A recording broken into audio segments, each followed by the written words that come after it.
ಎಲ್ರಿಗೂ ನಮಸ್ಕಾರ. Welcome back to our channel. ಮೊದಲಿಗೆ ಎಲ್ರಿಗೂ ವರಮಹಾಲಕ್ಷ್ಮಿ ಹಬ್ಬದ ಶುಭಾಶಯಗಳು. ತಾಯಿ ಮಹಾಲಕ್ಷ್ಮಿ ಎಲ್ರಿಗೂ ಫಸ್ಟು ಆಯುಸ್ಸು ಆರೋಗ್ಯ ಕೊಟ್ಟು ಕಾಪಾಡಲಿ ಅಂತ ನಾನು ಮನಸ್ಫೂರ್ತಿಯಾಗಿ ಕೇಳ್ಕೊತೀನಿ. ಆಯುಸ್ ಚೆನ್ನಾಗಿದ್ರೆ ನಾವು ಏನು ಬೇಕಾದ್ರೂ ಮಾಡ್ಕೋಬೋದು. ಹಾಗಾಗಿ ಆಯುಸ್ಸು ಆರೋಗ್ಯ ಮೊದಲು ಆ ತಾಯಿ ಕೊಟ್ಟು ಕಾಪಾಡಲಿ ಅಂತ ಬೇಡ್ಕೊತೀನಿ. ಇವತ್ತಿನ ವಿಡಿಯೋದಲ್ಲಿ ನಾನು ಈ 3 ವರ್ಷದಿಂದ ನಾನು ಎಲ್ಲೆಲ್ಲ ಹಬ್ಬ ಆಚರಣೆ ಮಾಡಿದ್ದೀನಿ, ಹಾಗೆ ಕೋಲ್ಕತ್ತಾದಲ್ಲಿ ವರಮಹಾಲಕ್ಷ್ಮಿ ಹಬ್ಬ ಹೇಗೆ ಸೆಲೆಬ್ರೇಟ್ ಮಾಡಿದೆ ಅನ್ನೋದಿರುತ್ತೆ. ಸೊ ವಿಡಿಯೋನ ಪೂರ್ತಿ ನೋಡಿ, ಎಲ್ಲೂ ಸ್ಕಿಪ್ ಮಾಡಿ. ಇವತ್ತಿನ ವಿಡಿಯೋ ಇಷ್ಟ ಆದರೆ ಒಂದು ಲೈಕ್ ಮಾಡಿ, ಹಾಗೂ ನನ್ನ ಚಾನಲ್ನ ಸಬ್ಸ್ಕ್ರೈಬ್ ಆಗೋದು ಮರಿಬೇಡಿ. ಸೊ ನಾವು ಫಸ್ಟು ಇವಾಗ ಸೀರೆ ತೊಗೊಬರೋಣ ಅಂತ ಸರಿ ಸುಮಾರು 20 ಕಿಲೋಮೀಟ್ರ್ ದೂರ ಹೋಗ್ತಾಯಿದ್ದೀವಿ.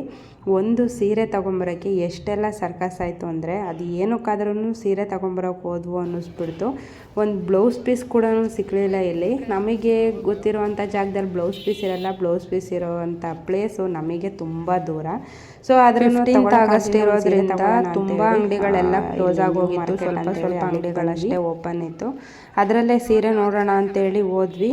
ತುಂಬ ಅಂಗಡಿಗಳಲ್ಲೆಲ್ಲ ತಿರುಗಿ ನೋಡಿದ್ರೆ ನಮ್ಮ ಕಡೆಯಲ್ಲಿ 100-200 ರೂಪಾಯಿಗೆ ಸಿಗುವಂಥ ಸ್ಯಾರಿಗಳು ಇಲ್ಲಿ 1800, 2000, 2500 ರೂಪಾಯಿ. ನಂಗೆ ಆ ಸೀರೆ ನೋಡಿದ್ರೆ ಬೇಜಾರಾಗಲಿಲ್ಲ. ಅವರು ಆ ಸೀರೆಗೆ ಹೇಳೋ ಪ್ರೈಸ್ ನೋಡಿ ನಂಗೆ ನಿಜವಾಗ್ಲೂ ಬೇಜಾರಾಯಿತು. ಯಾಕಂದರೆ ಅಷ್ಟು ಸಿಂಪಲ್ ಸೀರೆಗೆಲ್ಲ ಎಷ್ಟೆಷ್ಟೊಂದು ಅಮೌಂಟ್ ಹೇಳ್ತಾರೆ ಅಂದರೆ ಅದಕ್ಕೊಂದು ಬೆಲೆನೂ ಇಲ್ಲ, ಏನೂ ಇಲ್ಲ, ಅಷ್ಟು ಪ್ರೈಸ್ ಹೇಳೋದು. ಸೊ ಏನು ಮಾಡೋಂಗಿಲ್ಲ. ಇವಾಗ ಫೆಸ್ಟಿವಲ್ ಬೇರೆ ಐತೆ, ನಾವು ತೊಗೊಳ್ಳೇಬೇಕು. ಆದರೆ ಇಲ್ಲಿ ಆ ಥರ ನಾವು ಉಟ್ಕೊಳ್ಳೋ ಥರ ಸ್ಯಾರಿ ಸಿಗೋಲ್ಲ. ಇಲ್ಲೆಲ್ಲ ಪಂಜಾಬಿ ಸ್ಯಾರಿ ಅವು ಇವು ಏನೇನೋ ಹೇಳ್ತಾರೆ.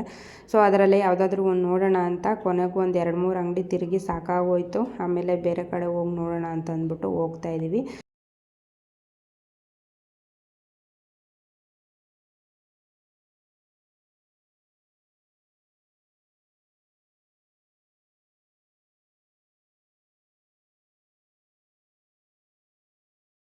ಈ ಹಬ್ಬ ಮಾಡಲಿಕ್ಕೆ ಹೋದ ವರ್ಷ ನಾನು ಎಷ್ಟೆಲ್ಲ ಖುಷಿಯಿಂದ ಮಾಡಿದ್ದೆ ಅಂತಂದರೆ, 15 ದಿನ 20 ದಿನ ಮೊದಲೇ ಚಿಕ್ಕಪೇಟೆಗೆ ಹೋಗಿ ನಂಗೆ ಏನೇನು ಬೇಕೆಲ್ಲ ಶಾಪಿಂಗ್ ಮಾಡಿಕೊಂಡು ಎಲ್ಲ ಹೊಸದಾಗಿ ಖರೀದಿ ಮಾಡಿದ್ದೆ. ವರಮಹಾಲಕ್ಷ್ಮಿ ಹಬ್ಬಕ್ಕಂತಲೇ ಅಷ್ಟು ಜೋರಾಗಿ ಮಾಡಬೇಕು ಅಂತೇಳಿ. ಏನೋ ಗೊತ್ತಿಲ್ಲ, ಹೆಣ್ಮಕ್ಳಿಗೆ ವರಮಹಾಲಕ್ಷ್ಮಿ ಹಬ್ಬ ಅಂದರೆ ತುಂಬ ಇಷ್ಟ. ಲಕ್ಷ್ಮಿಗೆ ಅಲಂಕಾರ ಮಾಡಿ ಅವರು ನೋಡೋದ್ರಲ್ಲಿರೋ ಅಂಥ ಖುಷಿ ಯಾವುದ್ರಲ್ಲೂ ಸಿಗಲ್ಲ. ಈ ಸಲ ಅಂತೂ ನಿಜವಾಗ್ಲೂ ನಾನು ತುಂಬ ಮಿಸ್ ಮಾಡ್ಕೋತೀನಿ ಹೋದ ವರ್ಷದ ಲಕ್ಷ್ಮಿನ. ಎಷ್ಟು ಚೆನ್ನಾಗಿರೋ ಮುಖವಾಡ ನನಗೆ ಸಿಕ್ಕಿತ್ತು. ಮತ್ತು ಹಾಗೆ ನಾವು ಅಲಂಕಾರ ಮಾಡಿದಾಗಲೂ ಅಷ್ಟೇ ತುಂಬ ಲಕ್ಷಣವಾಗಿ ಲಕ್ಷ್ಮಿ ಮುಖ ಬಂದಿತ್ತು. ಸೊ ಹಾಗಾಗಿ ಸ್ವಲ್ಪ ಮಿಸ್ ಮಾಡ್ಕೋತೀನಿ. ಏನೂ ಮಾಡೋಂಗಿಲ್ಲ, ಕಾಲ ಬಂದಂತೆ ಹೋಗ್ತಾ ಇರಬೇಕು. ಸೀರೆ ತೊಗೊಂಡಿದ್ದಾಯಿತು. ಅದಾದಮೇಲೆ ಊಟ ಕೂಡ ಅಲ್ಲೇ ಮುಗಿಸ್ಕೊಂಡ್ವಿ. ಒಂದು ಫ್ರೈಡ್ ರೈಸ್ ತೊಗೊಂಡ್ವಿ. ಹಾಗೆ ಏನೋ ಅದು ಚಿಲ್ಲಿ ಪನ್ನೀರ್ ಅಂತ ಏನೋ ಕೊಟ್ಟರು. ಸೊ ಅದೊಂದು ತೊಗೊಂಡ್ವಿ. ತಿಂದ್ಬಿಟ್ಟು ಅಲ್ಲಿಂದ ಮನೆ ಕಡೆ ಹೊರಟ್ವಿ. ನಾವು ಮನೆಯಿಂದ ಹೊರಟಾಗ ಸರಿ ಸುಮಾರು 6 ಗಂಟೆ ಆಗಿತ್ತು. ಹಾಗೆ ಮನೆಗೆ ವಾಪಸ್ ಹೋಗಬೇಕಾದ್ರೆ 10:30 ಆಗಿತ್ತು. ಸೊ ಆದ್ರೂ ನಮಗೆ ಬೇಕಾಗಿರೋದೇನೂ ಸಿಗಲೇ ಇಲ್ಲ. ಸೊ ಮನೆಗೆ ಹೋಗಿ ಮತ್ತೆ ಬೆಳಗ್ಗೆಯಿಂದ ವಿಡಿಯೋ ಕಂಟಿನ್ಯೂ ಮಾಡಿಕೊಂಡೆ. ಬೆಳಗ್ಗೆನೇ ಸ್ವಲ್ಪ ಬೇಗ ಇದು ಫ್ರೆಶ್ ಅಪ್ ಎಲ್ಲ ಆಗಿ ಫಸ್ಟು ದೇವ್ರ ಪಾತ್ರೆ ಎಲ್ಲ ತೊಳೆದಿಟ್ಕೊಂಡೆ. ಇದೆರಡು ಚಿಕ್ಕದು ಗ್ಲಾಸ್ ಇದೆಯಲ್ಲ, ಇದನ್ನು ಪ್ರಸಾದಕ್ಕೆ ಅಂತ ತೊಗೊಂಡು ಬಂದೆ. ಒಂದು ಗ್ಲಾಸು 50 ರೂಪಾಯಿ. ಇಲ್ಲಿ ಎಲ್ಲದೂ ಪ್ರೈಸ್ ತುಂಬ ಅಂದರೆ ತುಂಬ ಜಾಸ್ತಿನೇ, ನಮ್ಮ ಕಡೆ ಥರ ಅಲ್ಲ. ಸೊ ಎಲ್ಲ ದೇವ್ರ ಪಾತ್ರೆನೂ ತೊಳೆದಿಟ್ಕೊಂಡು ಈ ರೀತಿಯಾಗಿ ರೆಡಿ ಮಾಡ್ಕೊಂಡಿದ್ದೀನಿ. ಬ್ಯಾಕ್ಗ್ರೌಂಡಲ್ಲೂ ಏನೂ ಇಲ್ಲ, ಲಕ್ಷ್ಮಿ ಮುಖವಾಡ ಇಲ್ಲ, ಏನೂ ಇಲ್ಲ. ಆದ್ರೂ ಶ್ರದ್ಧಾ ಭಕ್ತಿಯಿಂದ ಮನಸ್ಫೂರ್ತಿಯಾಗಿ ಖುಷಿಯಿಂದನೇ ಹಬ್ಬ ಆಚರಣೆ ಮಾಡಿದೆ. ರಾಯರ ಫೋಟೋ ಎಲ್ಲಿತ್ತು ಅಲ್ಲೇ ಇಟ್ಟಿದ್ದೀನಿ. ಲಕ್ಷ್ಮಿನ ಮಾತ್ರ ಸೂರ್ಯ ಹುಟ್ಟ ಕಡೆ ಮುಖ ಮಾಡಿಟ್ಟು ಗಣೇಶನ ವಿಗ್ರಹ ಇತ್ತಲ್ಲ ಹಾಗೆ ಇಟ್ಟಿದ್ದೀನಿ. ಇಲ್ಲಿ ಎಲ್ಲದೂ ಸಿಗಬೇಕಲ್ಲ, ನಮಗೆ ಬೇಕಾಗಿರೋ ಥರದ್ದು ಏನೂ ಸಿಗಲ್ಲ. ಏನಂದರೆ ಏನೂ ತೊಗೊಂಬಂದಿರಲ್ಲ. ಬ್ಲಿಂಕೆಟಿಂದ ಫ್ರೂಟ್ ಬುಕ್ ಮಾಡಿ ಅಂತ ಹೇಳಿದ್ದೆ. ಬುಕ್ ಮಾಡಿ ಅಂತ ಹೇಳಿದ್ರೆ ಎಲ್ಲ ಥರದ್ದು ಒಂದೊಂದು ಫ್ರೂಟ್ ಬುಕ್ ಮಾಡಿದ್ದಾರೆ. ಯಾಕೆಂದರೆ ಆಲ್ರೆಡಿ ಮನೇಲಿ ತಂದು ಇಟ್ಟಿದ್ರು. ಸೊ ನಾವು ಅದನ್ನು ಯೂಸ್ ಮಾಡಿದ್ವಿ. ಇನ್ನು ಮತ್ತೆ ತೊಗೊಂಬಂದು ವೇಸ್ಟ್ ಮಾಡೋದು ಬೇಡ, ಫ್ರಿಜ್ಜಲ್ಲೇ ಇಟ್ಕೊಳ್ಳೋಕ್ಕೇನೂ ಇಲ್ಲ ಅಂದ್ಬಿಟ್ಟು ಎಲ್ಲ ಥರದ್ದು ಹಣ್ಣನ್ನ ಒಂದೊಂದು ಬುಕ್ ಮಾಡಿದರು. ಸೊ ಅದಕ್ಕೇ ಏನಿಲ್ಲ ಅಂದರೂ 350 ರೂಪಾಯಿ ತೊಗೊಂಡ್ರು. ಕೆಲವೊಂದೊಂದು ಸಲ ದುಡ್ಡಿದ್ರೂ ನಮಗೆ ಬೇಕಾಗಿರೋದು ಸಿಗಲ್ಲ ಅನ್ನೋದಕ್ಕೆ ನನಗೆ ಈ ವರ್ಷ ತುಂಬ ಚೆನ್ನಾಗಿ ಅದು ಅರ್ಥ ಆಗೋಗ್ಬಿಡ್ತು. ಏನೇ ಇದ್ರೂ ಕೂಡ ಕೆಲವೊಂದೊಂದು ಸಲ ನಮಗೆ ಬೇಕಾಗಿರೋದು ಎಲ್ಲ ಕಡೆನೂ ಸಿಗಲ್ಲ. ಸೊ ಏನು ಮಾಡೋಂಗಿಲ್ಲ, ಇದ್ದಂಗೆ ಇಟ್ಟು ಪೂಜೆ ಮಾಡಿದೆ. ಅಷ್ಟರೊಳಗೆ ಶಿವರು ಕೂಡ ಬಂದರು. ಬೆಳಗ್ಗೆನೇ ನಾನು ಪಾಯಸ ಎಲ್ಲ ಮಾಡಿರಲಿಲ್ಲ. ಸೊ ಜಸ್ಟ್ ಬರೀ ಹಾಲು ಇಟ್ಬಿಟ್ಟು ಹಣ್ಣಿಟ್ಟು ಪೂಜೆ ಮಾಡಿದ್ದೆ. ಅದಾದಮೇಲೆ ಎಲ್ಲ ಕೆಲಸ ಮುಗಿಸ್ಕೊಂಡು ಏನಿರುತ್ತೆ ಏನಿರಲ್ಲ ಎಲ್ಲ ನೋಡಿ ತಂದ್ಕೊಂಡು ಮಾಡೋ ಅಷ್ಟೊತ್ತಿಗೆ ಸ್ವಲ್ಪ ಲೇಟ್ ಆಗೋಯಿತು. ಅಷ್ಟರೊಳಗೆ ಶಿವರು ಕೂಡ ಸ್ವಲ್ಪ ಬೇಗ ಬಂದಿದ್ದರು ಡ್ಯೂಟಿಯಿಂದ. ಆಮೇಲೆ ನೈವೇದ್ಯಕ್ಕೆ ಏನೇನು ಬೇಕೋ ಎಲ್ಲ ರೆಡಿ ಮಾಡಿಕೊಂಡು ಇವಾಗ ಪೂಜೆ ಮಾಡ್ಕೋತಾ ಇದ್ದೀನಿ. ಅವರು ಬಂದಮೇಲೆ ಬಾಳೆಕಂದು ತೊಗೊಂಬಂದಿದ್ರು, ನಮ್ಮ ಓನರ್ ಇದ್ರಲ್ಲ ಅವರೇ ತಂದು ಕೊಟ್ಟಿದ್ರು. ಅವರು ಶಿವವ್ರು ಬಂದು ಎಲ್ಲ ಕಟ್ಟಿದ್ರು. ಅವಾಗೊಂದು ಸ್ವಲ್ಪ ಅದು ಬ್ಯಾಗ್ರೌಂಡ್ ಒಂಚೂರು ಕವರ್ ಅನ್ನಿಸ್ತು. ಲಕ್ಷ್ಮಿ ಅವಾಗ ಒಂಚೂರು ಚೆನ್ನಾಗಿ ಕಾಣಿಸ್ತಾ ಇದ್ರು. ಯಾಕಂದರೆ ಅಲ್ಲಿ ಹೂವು ಇಲ್ಲ, ಹೂನಾರ ಇಲ್ಲ, ಬರೀ ಏನು ಹೇಳ್ತಾರೆ ಸುಗಂಧರಾಜ ಹೂವಿಂದು ಹಾರ, ಆಮೇಲೆ ಒಂದೊಂದು ಮಲ್ಲಿಗೆ ಹೂವು ಹಾಕ್ಬಿಟ್ಟು ಅದನ್ನೇ ಸೂಜಿಲಿ ಪೋಣಿಸಿರ್ತಾರೆ. ಅದಕ್ಕೇ 20 ರೂಪಾಯಿ 30 ರೂಪಾಯಿ ತೊಗೊತಾರೆ. ಸೊ ಏನು ಅದರಲ್ಲಿ ಒಂದು 10 ಮೊಗ್ಗಿರುತ್ತೆ ಅಷ್ಟೇ, 10ರಿಂದ 15 ಮೊಗ್ಗಿರುತ್ತೆ. ಅದಕ್ಕೇ 20 ರೂಪಾಯಿ 25 30 ಈ ಥರ ತೊಗೊತಾರೆ. ಸೊ ಏನು ಮಾಡೋಂಗಿಲ್ಲ, ಸಿಂಪಲಾಗಿ ಸೀರೆ ಉಡಿಸ್ಬಿಟ್ಟು ಹಾಗೆ ನೈವೇದ್ಯ ಎಲ್ಲನೂ ರೆಡಿ ಮಾಡ್ಕೊಂಬಿಟ್ಟು ನೈವೇದ್ಯಕ್ಕೆಲ್ಲ ಪೂಜೆ ಕೂಡ ಮಾಡಿಕೊಂಡೆ. ಎಲ್ಲಾದರೆ ಏನೋ ಅವ್ರು ಹಬ್ಬ ಮಾಡಿಸ್ಕೊತಾರಲ್ಲ ಅದೊಂದು ಖುಷಿ ನನಗೆ. 3 ವರ್ಷ ಆಯಿತು, 3 ವರ್ಷದಿಂದನೂ ಒಂದು ವರ್ಷನೂ ಮಿಸ್ ಇಲ್ದಲೆ ಸಿಂಪಲಾಗಾದ್ರೂ ಆಗಿರ್ಬೋದು, ಗ್ರ್ಯಾಂಡಾಗಾದರೂ ಆಗಿರ್ಬೋದು, ಹಬ್ಬ ಅಂತೂ ಮಾಡ್ತೀನಿ, ಮಿಸ್ಸೇ ಮಾಡಲ್ಲ. ಸೊ ಈ ವರ್ಷ ಈ ಥರ ಸಿಂಪಲ್ಲಾಗಿ ಆಯಿತು. ಸೊ ಯಾರೂ ಏನು ಅಂದ್ಕೋಬೇಡಿ, ಪೂಜೆಲಿ ಏನಾದರೂ ಮಿಸ್ಟೇಕ್ ಇದ್ದರೆ ಐ ಆಮ್ ಸಾರಿ. ಗೊತ್ತಿಲ್ಲ ನನಗೆ ಏನು ಹೇಳಬೇಕು ಅಂತ. ಆದರೆ ಸಿಂಪಲ್ ಅಂದರೆ ತುಂಬ ಸಿಂಪಲ್ಲಾಗಿ ಮಾಡ್ಕೋತಾ ಇದ್ದೀನಿ. ನನಗೂ ಕೂಡ ತುಂಬ ಬೇಜಾರಾಯಿತು, ಶಿವರಿಗೆ ಕೂಡ ಬೇಜಾರಾಯಿತು. ಸೊ ಆ ಥರ ರೆಡಿ ಮಾಡಬೇಕಿತ್ತು, ಈ ಥರ ರೆಡಿ ಮಾಡಬೇಕಿತ್ತು ಅಂತ ಅವರು ಹೇಳ್ತಾಯಿದ್ರು. ನಾನು ಒಬ್ಬಳೇ ಇಷ್ಟೆಲ್ಲ ಮಾಡಿಕೊಂಡೆ. ಸೊ ಮಾತ್ರೆ ಬೇರೆ ಖಾಲಿ ಆಗಿಬಿಟ್ಟಿತ್ತು, ನಂಗೆ ಸ್ವಲ್ಪ ಹೆಲ್ತ್ ಇಶ್ಯೂಸ್ ಬೇರೆ ಆಯಿತು. ಆದ್ರೂ ಕೂಡ ಶಿವವ್ರು ಬೆಳಗ್ಗೆ ಎದ್ದು ಮಾಮೂಲಿ ಡ್ಯೂಟಿಗೆ ಹೋಗಲೇಬೇಕು, ಅವ್ರು ರಜಾ ಹಾಕೋಕ್ಕಾಗಲ್ಲ. ನಾನು ಒಬ್ಬಳೇ ಎಲ್ಲ ಕೆಲಸನೂ ಮಾಡ್ಕೊಳ್ಳೋ ಅಷ್ಟರೊಳಗೆ ಸಾಕಾಗಿ ಹೋಗ್ಬಿಡ್ತು ನನಗಂತೂ. ಸೊ ಹೇಗೋ ಹಾಗೆ ಕೂರಿಸಿ ಅಮ್ಮನವ್ರ ಪೂಜೆ ಮಾಡ್ಕೊಂಡ್ವಿ. ಆಮೇಲೆ ಓನರೇ ಲೈಟಿಂಗ್ಸ್ ಕೊಟ್ಟರು, ಅದನ್ನು ಸ್ವಲ್ಪ ಲೈಟಿಂಗ್ಸ್ ಬಿಟ್ವಿ. ಆವಾಗ ಇನ್ನೊಂದು ಸ್ವಲ್ಪ ಚೆನ್ನಾಗಿ ಮುದ್ದಾಗಿ ಕಾಣಿಸಿದ್ರು. ಮುಖವಾಡ ಇದ್ದಿದ್ರೆ ಇನ್ನೂ ಸಕ್ಕತ್ತಾಗಿ ಕಾಣಿಸ್ತಾ ಇತ್ತು. ಆದರೆ ಏನು ಮಾಡೋದು, ಮುಖವಾಡ ಇರಲಿಲ್ಲ. ಜಸ್ಟ್ ಹಾಗೆ ಸಾರಿನ ಸ್ವಲ್ಪ ನರ್ಗೆ ಹಿಡಿದ್ಬಿಟ್ಟು ಕಳ್ಸೋಕ್ಕಿಟ್ಟು ಪೂಜೆ ಮಾಡಿದ್ದೆ ಅಷ್ಟೇ. ಇದಕ್ಕೂ ಸಿಂಪಲಾಗಿ ಮಾಡಬೇಕು ಅಂತ ಅಂದ್ಕೊಂಡೆ, ಗೊತ್ತಿಲ್ಲ ಒಂದು ಸ್ವಲ್ಪ ಚೆನ್ನಾಗಾಯಿತು. ಅದಾದಮೇಲೆ 5 ಜನನ ಕರೆದಿದ್ದೆ ಅರಿಶಿನ ಕುಂಕುಮಕ್ಕೆ ಅಂತ ಹೇಳ್ಬಿಟ್ಟು ಅವರು ಬಂದಿದ್ದರು. ಸೊ ಆಮೇಲೆ ನಾನು ಅವ್ರಿಗೆ ಅರಿಶಿನ ಕುಂಕುಮ ಕೊಟ್ಟನಲ್ಲ, ನಾನು ಇಡ್ತೀನಿ ಅಂತಂದರು. ಸರಿ ಓಕೆ ಇಡಿ ಅಂತಂದೆ. ಅವರೂ ಕೂಡ ಅರಿಶಿನ ಕುಂಕುಮ ಕೊಟ್ಟರು.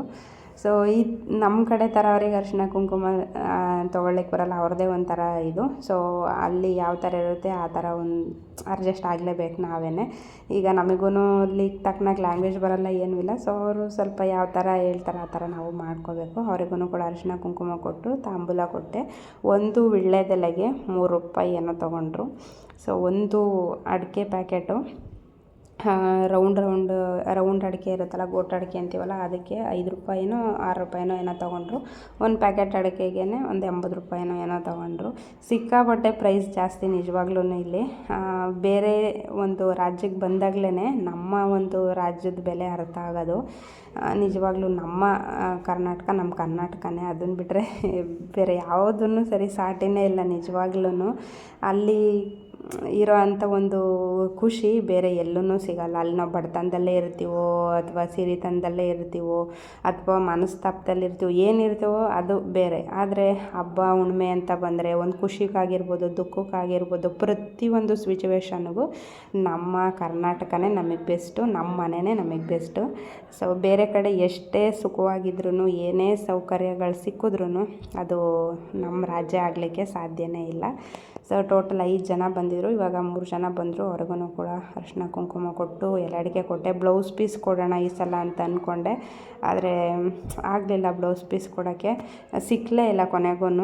ಶಿವವ್ರು ಬಂದಿದ್ದು ಕೂಡ ಸ್ವಲ್ಪ ತಡ ಆಯಿತು. ಮತ್ತು ಅವರೂ ಕೂಡ ಮನೇಲಿ ಸ್ವಲ್ಪ ಏನೇನು ಇರಲ್ಲ ಅದನ್ನೆಲ್ಲ ತೊಗೊಂಬರೋದು, ಪದೇ ಪದೇ ಅಂಗಡಿಗೆ ಹೋಗೋದು, ಅವ್ರಿಗೆ ಅದೇ ಕೆಲಸ ಆಗೋಯಿತು. ಸೊ ಹಾಗಾಗಿ ಬ್ಲೌಸ್ ಪೀಸ್ ತರೋಕ್ಕೆ ಆಗಲಿಲ್ಲ. ಸೊ ಇದ್ದಂಗೆ ಸಿಂಪಲ್ಲಾಗಿ ತಾಂಬೂಲ ಕೊಟ್ಟು ವೀಳ್ಯದೆಲೆ, ಅಡಿಕೆ, ಬಾಳೆಹಣ್ಣಿಟ್ಟು ಹಾಗೆ ಬಳೆಗಳಿಟ್ಟು ಕೊಟ್ಟೆ. ಸೊ ಏನೂ ಮಾಡೋಂಗಿಲ್ಲ. ಇವಾಗ ನನಗೆ ಅರ್ಥ ಆಯಿತು, ಲಾಸ್ಟ್ ಇಯರ್ ಎಷ್ಟೆಲ್ಲ ಖರ್ಚು ಮಾಡಿದ್ದೆ, ಈ ವರ್ಷ ಮಾಡ್ತೀನಿ ತೊಗೊಂಬಂದು ಅಂದ್ರೂ ನನಗೆ ಬೇಕಾಗಿರೋ ಸಿಗ್ತಾ ಇಲ್ವಲ್ಲ ಅಂತ ತುಂಬ ಅಂದರೆ ತುಂಬ ಬೇಜಾರಾಯಿತು. ಹಾಗೆ ಎಲ್ಲರದ್ದು ಸ್ಟೇಟಸ್ ನೋಡ್ತಾ ಇರ್ತೀನಿ, ವಿಡಿಯೋಸ್ ನೋಡ್ತಾ ಇರ್ತೀನಿ. ಆಮೇಲೆ ಪದೇ ಪದೇ ನಾನು ಹೋದ ವರ್ಷ ಮಾಡಿದ್ದು ವಿಡಿಯೋಸ್ ತೆಗಿಯೋದು ನೋಡೋದು, ಹೋದ ವರ್ಷ ಇಷ್ಟೆಲ್ಲ ಜೋರಾಗಿ ಮಾಡಿ ಈ ವರ್ಷ ಈ ಥರ ಆಗೋಯ್ತಲ್ಲ ಅಂತ. ಆದ್ರೂ ಹೆಣ್ಮಕ್ಳಿಗೆ ನಿಜವಾಗ್ಲೂ ಬೇಜಾರಾಗುತ್ತೆ. ಒಂದು ವರ್ಷ ಗ್ರ್ಯಾಂಡಾಗಿ ಮಾಡಿ ಇನ್ನೊಂದು ವರ್ಷ ಸಿಂಪಲಾಗಿ ಮಾಡಬೇಕಂದ್ರೆ ತುಂಬ ಬೇಜಾರಾಗುತ್ತೆ. ಇನ್ನೊಂದು ವಿಷಯ ಏನಂದರೆ ವೀಣಾನೂ ಕೂಡ ಈ ಸಲ ಹಬ್ಬ ಮಾಡಿಲ್ಲ. ಅವ್ರ ಮೇಲೇನೋ ಯಾರೋ ತೀರು ಹೋಗಿದ್ರು ಅಂತ ಅವಳು ಹಬ್ಬ ಮಾಡಿಲ್ಲ. ಈ ಸಲ ನಂದೂ ಕೂಡ ಈ ಥರ ಸಿಂಪಲ್ ಆಯಿತು. ಊಟಕ್ಕೆ ನಾನು ಪಾಯಸ ಮಾಡಿ ಅನ್ನ ಸಾಂಬಾರು ಮಾಡಿದ್ದೆ. ಪ್ರಸಾದಕ್ಕೆ ಹಾಗೆ ವರಮಹಾಲಕ್ಷ್ಮಿಗೆ ಹುಳಿ ಅಂದರೆ ತುಂಬ ಇಷ್ಟ ಅಂತೆ. ಪುಳಿಯೋಗರೆ ಆಗಿರ್ಬೋದು, ಚಿತ್ರಾನ್ನ ಆಗಿರ್ಬೋದು, ಯಾವುದಾದ್ರೂ ಮಾಡಬೇಕು ಅಂತ ಹೋದ ವರ್ಷ ಯಾರೋ ಹೇಳಿದರು. ಸೊ ಅದನ್ನು ಈ ವರ್ಷ ಮಾಡಿದ್ದೆ. ಅದೇ ಎಡೆ ಎಲ್ಲ ಮಾಡಿಟ್ಟು ಪೂಜೆ ಮಾಡಿ ನೈಟ್ ಊಟ ಎಲ್ಲ ಮಾಡಿ ಸ್ವಲ್ಪ ಜಲ್ದಿನೇ ಮಲ್ಕೊಂಡ್ವಿ. ಅದಾದಮೇಲೆ ಬೆಳಗ್ಗೆ ಎದ್ದು ಮತ್ತೆ ಫ್ರೆಶ್ ಅಪ್ ಎಲ್ಲ ಆಗಿ ಕಳಸ ತೆಗ್ದುಬಿಡೋಣ ಅಂತ ರಾತ್ರಿಯೇ ಆರತಿ ಮಾಡಿಬಿಟ್ಟು ಕಳಸ ಸಳಿಸಿದ್ದೆ ನಾನು. ಇವಾಗ ಕಳಸ ತೆಗಿಬೇಕು. 3 ದಿನ ಇಡೋಕ್ಕಾಗಲ್ಲ. ಹೋದ ವರ್ಷ 3 ದಿನ ಇಟ್ಟಿದ್ದೆ, ಆಚೆ ವರ್ಷವೂ 3 ದಿನ ಇಟ್ಟಿದ್ದೆ. ಈ ವರ್ಷ 3 ದಿನ ಇಡೋಕ್ಕಾಗಲ್ಲ. ಸುಮ್ಮನೆ ಏನಕ್ಕೆ ಅದೆಲ್ಲ ಅಂದ್ಬಿಟ್ಟು ಒಂದೇ ದಿನಕ್ಕೆ ತೆಗೋಣ ಅಂದ್ಬಿಟ್ಟು ಎಲ್ಲ ಕಳಸ ಎಲ್ಲ ತೆಗೆದು ರಾಯರ ಫೋಟೋದ ಮುಂದೆ ದೀಪ ಇದ್ವಲ್ಲ ಅಲ್ಲಿಗೆ ಇನ್ನೂ 2 ದೀಪ ದೇವ್ರ ಮುಂದೆ ಹಚ್ಚಿಟ್ಟಿದ್ದೆಲ್ಲ ತಂದಿಟ್ಟು ಕಾಯಿಗಳೆಲ್ಲ ಒಂದು ಹತ್ರ ಇಟ್ಕೊಂಡಿದ್ದೀನಿ. ಎಲ್ಲ ಕ್ಲೀನ್ ಮಾಡಾದಮೇಲೆ ತಿಂಡಿ ಇತ್ತು. ಸ್ವಲ್ಪ ಚಪಾತಿ ಮಾಡಿಕೊಟ್ಟಿದ್ದೆ ಶಿವರಿಗೆ. ಚಪಾತಿ ಮಾಡಿ ಹೂಕೋಸು ಪಲ್ಯ ಮಾಡಿದ್ದೆ, ಎಲೆಕೋಸು. ಅವರು ತಿಂಡಿ ತಿಂದ್ಕೊಂಡು ಡ್ಯೂಟಿಗೆ ಹೋದರು. ನಾನು ಕೂಡ ತಿಂಡಿ ತಿಂದು ಅಷ್ಟಕ್ಕೆ ಸ್ಟಾಪ್ ಮಾಡಿದೆ. ಅದಾದಮೇಲೆ ವಿಡಿಯೋ ಎಡಿಟಿಂಗ್ ಶುರು ಮಾಡಿಕೊಂಡೆ. ಇದು ಹೋದ ವರ್ಷದ ವಿಡಿಯೋ, 2023 ಬೆಂಗಳೂರಲ್ಲಿ ಮಾಡಿದ್ದು. ತುಂಬ ಅಂದರೆ ತುಂಬ ಮಿಸ್ ಮಾಡ್ಕೊತಾ ಇದ್ದೀನಿ. ಅಮ್ಮನವರ ಮುದ್ದು ಮುಖ ಆಗಿರ್ಬೋದು, ಆ ಅಲಂಕಾರ ಆಗಿರ್ಬೋದು, ಆ ಖುಷಿ ಆಗಿರ್ಬೋದು, ಎಲ್ಲದನ್ನು ಮಿಸ್ ಮಾಡ್ಕೊತೀನಿ. ಇದು 2022 ಜೋಧ್ಪುರದಲ್ಲಿ ಮಾಡಿದ್ದು. ಅಲ್ಲೂ ಕೂಡ ಸ್ವಲ್ಪ ಚೆನ್ನಾಗೇ ಆಯಿತು. ಮತ್ತು ದೇವ್ರಿಗೆ ಹಾಕೋಕ್ಕೆ ಜ್ಯುವೆಲ್ರಿ ಎಲ್ಲ ನನ್ನ ಹತ್ರ ಇತ್ತು, ಹಾಗೆ ತುಂಬ ಚೆನ್ನಾಗಿ ಮಾಡಿದ್ದೆ. ಅಲ್ಲೂ ತುಂಬ ಜನ ಬಂದಿದ್ದರು, ಒಂದು 30 ಜನದ ಮೇಲೆ ಬಂದಿದ್ರು ಎಲ್ಲ ನನ್ನ ಫ್ರೆಂಡ್ಸ್ಗಳು. ಅಲ್ಲೂ ಕೂಡ ಚೆನ್ನಾಗಾಯಿತು. ಇಲ್ಲಿ ಸಿಂಪಲಾಗಿ ಮಾಡಿದ್ವಿ, ಒಂದು 5 ಜನ ಕರೆದು ಇನ್ನೂ ಸಿಂಪಲಾಗಿ ಆಗೋಯಿತು. ಈ ವರ್ಷ ಕೋಲ್ಕತ್ತಾದಲ್ಲಿ 3 ವರ್ಷ 3 ಸ್ಟೇಟಲ್ಲಿ ಮಾಡಿದ್ದೀನಿ. ಇದಿಷ್ಟು ವರಮಹಾಲಕ್ಷ್ಮಿ ಫೆಸ್ಟಿವಲ್ದು ವ್ಲಾಗ್ ಆಗಿತ್ತು. ಹೇಗಿತ್ತು ಇವತ್ತಿನ ವ್ಲಾಗ್ ಕಮೆಂಟ್ ಮಾಡಿ. ಇವತ್ತಿನ ವಿಡಿಯೋ ನಿಮ್ಗೆ ಏನಾದರೂ ಇಷ್ಟ ಆದರೆ ಲೈಕ್ ಮಾಡಿ, ಶೇರ್ ಮಾಡಿ, ಹಾಗೂ ನನ್ನ ಚಾನಲ್ನ ಸಬ್ಸ್ಕ್ರೈಬ್ ಮಾಡೋದು ಮರಿಬೇಡಿ. ಇಷ್ಟರಲ್ಲಿ ಯಾವ ಲಕ್ಷ್ಮೀ ಪೂಜೆ ನಿಮ್ಗೆ ಇಷ್ಟ ಆಯಿತು ಕಮೆಂಟ್ ಮಾಡಿ ತಿಳಿಸಿ. Thank you for watching. Love you all. Take care.